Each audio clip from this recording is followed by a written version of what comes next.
신라와 가야의 문화유산에 대해서 알아보도록 하겠습니다.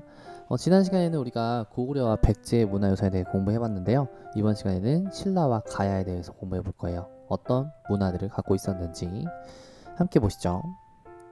읽어보겠습니다. 삼국과 가야는 경쟁하면서 갈등을 겪기도 했지만 교류하면서 문화를 주고받기도 했다. 또한 중국과 일본, 서역 등과도 교류하며 문물을 교환했다. 자, 어떤 식으로 교환했는지 보도록 할게요. 보면은 지금 평양에서 이제 외, 그 당시에는 삼국시대 때는 일본이라 부르지 않고 외라고 불렀어요. 외. 평양에서 외로 교류를 하기도 했죠. 예를 들면 뭐 불교 전파하기도 하고요. 회화, 그러니까 붓글씨나 그림 같은 거, 붓, 벼루, 종이. 그다음 신라에서 외로는 불교, 유학, 조선술, 축제술. 그다음 가야는 신라 외로부터 토기 제작술을 전수했고요. 그다음 백제도 일본과 또 교류를 했어요. 교역을 해가지고 유학, 천자문, 불교, 뭐 회화, 천문, 역법 이런 것들을 굉장히 많이 교류를 했고, 보면은 이 삼국 플러스 가야까지 해가지고 이제 외와 굉장히 활발하게 교류를 했었죠. 이렇게 나라들이 활발하게 교류를 하는 이유는 나라가 어쨌든 발전을 하려면 문화적으로 뭔가 배워야 된다는 거예요. 우리도 발전을 하려면 공부를 하잖아요. 우리가 뭔가를 배우지 않고 서로 좋은 장점을 나누지 않으면 나중에는 계속 뒤처진다는 거죠. 특히 이렇게 나라 간의 경쟁을 하면서 살아갔던 이 시대에는, 물론 오늘도 마찬가지지만 서로 끊임없이 경쟁을 하면서 배울 건 배워야 된다는 거야. 이런 문화들을 서로 영향을 끼치면서 많은 것들을 배워가면서 더 나라가 발전할 수 있다는 거죠. 그래서 이 당시에 어떻게 우리가 교류를 했냐 볼 수 있냐면, 봐봐, 이 위에 보면은 수산리 고분벽화는 고구려 건데요. 다카마스 고분벽화 일본 건데 거의 비슷해. 지금 보면은 거의 비슷한 걸 봤을 때, 아, 이 당시에 교류를 활발하게 했구나라는 걸 알 수 있고요. 그 다음 이 밑에 보면은 이 당시 칠지도가 백제가 만들어서 외왕, 일본의 왕에게 보낸 거야. 그 다음에 금동 미륵보살 반가사유상은 국보, 우리나라의 국보, 보물이라는 건데요. 나라의 보물이라는 건데 삼국시대 때 만들었던 건데, 이게 지금 목조 미륵보살 반가사유상이라고 해서 일본에 있는 거랑 거의 어때요? 진짜 똑같아요. 완전 똑같다고 할 수 있어. 이 정도로 서로 문화적으로 영향을 많이 받았다는 거예요.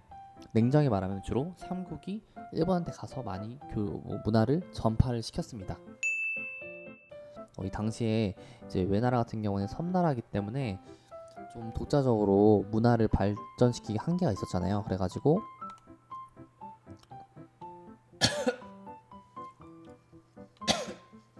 살해 걸렸어. 가지고 삼국에 의해서 많은 문화적인 영향을 받았다 라고 할 수 있습니다. 경주에는 금으로 만든 장신구, 도기, 유리병 등 신라의 문화와 대외관계를 보여주는 문화유산이 많이 남아있다. 경주에 가면, 여러분들 경주 놀러가 봤어요? 경주는 어떠냐면 가면은 다 문화재야. 그냥 어디를 가도 저 무덤? 왜 무덤이지? 문화재야. 뭐 이런 식이야. 뭐 사방팔방을 다 다녀봐도 이 정말 문화재들이 많아요. 원래 신라가 천년의 역사라고 하잖아. 그만큼 긴 시간 동안 우리나라에 존재했었던 나라이기도 하고 문화적으로도 굉장히 많은 발전을 했었던 나라이기 때문에 가면은 문화유적이나 문화유산이 엄청 많다는 거. 그래서 신라는 꼭 한번 놀러 가보세요. 가족끼리 가도 좋고 나중에 좀 커서 친구들끼리 가도 좋은데, 너무 구경하기도 예쁘고 문화재가 많으니까 어떤 학습적으로도 굉장히 좋은 도시라고 할 수가 있습니다. 그래서 여기는 경주 대릉원 일원이고요. 그 다음에 이거는 도기기마 인물형 명기라고 해서 뭔 말이냐면, 어떤 사람이 죽어서 무덤에 묻혔잖아요. 무덤에 묻힐 때 이것도 같이 묻었다는 거예요. 이런 것들을 같이 묻는 거를 명기라고 하는데, 이게 지금 가야 시대 때 만들어졌던 그런 도기기마 인물형 명기인데, 가야 시대에 만들어진 건데, 이 가야는 굉장히 철이 발달한 나라였어. 그래서 이 철이 발달하려면, 철을 또 잘 다루려면 뭐가 발달해야 돼? 그렇죠. 철은 뜨겁게 해야 녹잖아. 녹아야 뭔가 내가 원하는 대로 물건 모양을 만들 거 아니에요. 그래가지고 그렇게 굉장히 뜨겁게 익히는 그런 기술들이 발달을 했었어. 그렇기 때문에 그렇게 열을 많이 사용하는 기술이 발달하게 되면은 뭔가 나중에 다른 토기, 그러니까 그릇 같은 것도 더 열로 잘 다스리게 되면은 굉장히 예쁘게 잘 만들 수 있었겠죠. 그래가지고 가야는 이렇게 철과 뭔가 만들어내는 이런 기술들이 굉장히 발달했었다는 거고요. 그 다음에 금강촌 금관이라고 해서 국립경주박물관에 있는 건데요. 이거는 왕이 쓰던 왕관이에요. 그래가지고 금으로 만들었기 때문에 금관이라 부르는 겁니다.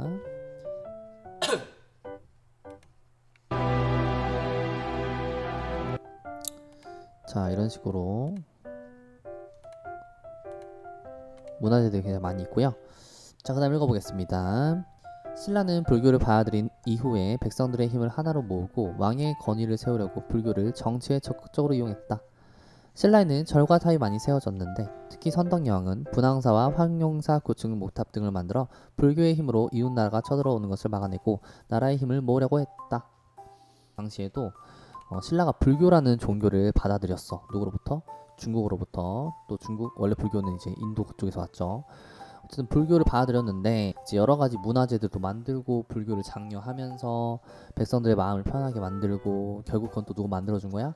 왕이 그런 것들을 제공했기 때문에 결국은 백성들이 불교를 믿으면서 자연스럽게 왕의 권위가 높아진다고 할 수 있겠죠. 이제 불교의 특징이 뭐예요? 절과 바로 탑입니다. 그래가지고 그래서 신라는 불교를 믿었었기 때문에 절과 탑이 굉장히 많이 세워졌어요. 특히 선덕여왕은 분황사랑 황룡사 구층 목탑 등을 만들어서 지금 보면 황룡사 구층 목탑의 상상화입니다. 실제로 무너졌어요. 그래가지고 이제 불교의 힘으로 이런 것들을 만들었기 때문에 우리가 외세의 침략을 막을 수 있다 이런 식으로 믿음을 주려고 했던 거고요. 그다음 선덕여왕, 얘들아, 왕이야 여왕이야?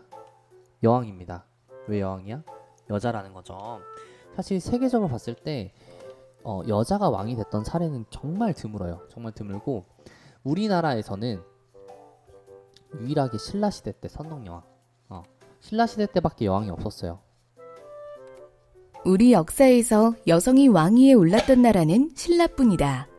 선덕여왕은 우리 역사에 등장하는 최초의 여왕이었다.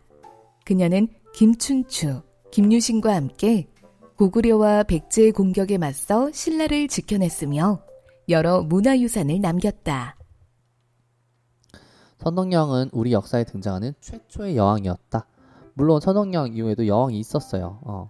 있었는데 어쨌든 역사 속에서 최초로 등장한 사람은 여자로서 왕이 된 사람은 선덕여왕이 최초라는 거예요. 대단한 겁니다. 자, 그 다음 그 아래 보면은 경주 첨성대라고 있죠. 오늘날에도 이렇게 똑같이 남아 있습니다. 그래서 선생님도 뭐 대학교 때도 가보고 최근 한 1, 2년 전에도 가봤는데 똑같이 이렇게 되어 있어요. 그래가지고 이 안에 들어가서 별자리를 관측하는 그런 건데요. 크기는 작아 보이지만 실제로 가면은 엄청 큽니다. 가면은 사람이 한 요만해요. 사람이 한 4배, 5배 되는 것 같아. 엄청 큽니다. 그래가지고 정말 놀랍지 않아? 지금으로부터 뭐 1000몇백 년 전의 기술로 이렇게 비바람이 몰아쳐도 무너지지 않는 이런 문화유산을 만들었다는 게 이게 보면은 그냥 얼핏 보면 그냥 돌멩이 쌓아놓은 것 같아도 이 돌과 돌이 서로 얽히고 설켜서 굉장히 단단합니다. 단단해서 웬만한 태풍이 와도 절대 안 쓰러져요. 이게 바로 선조들의 조상들의 기술인 거예요.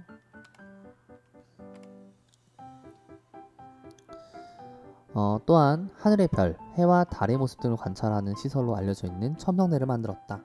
이 밖에도 경주에는 신라의 문화와 그 수준을 보여주는 많은 문화유산이 남아있다.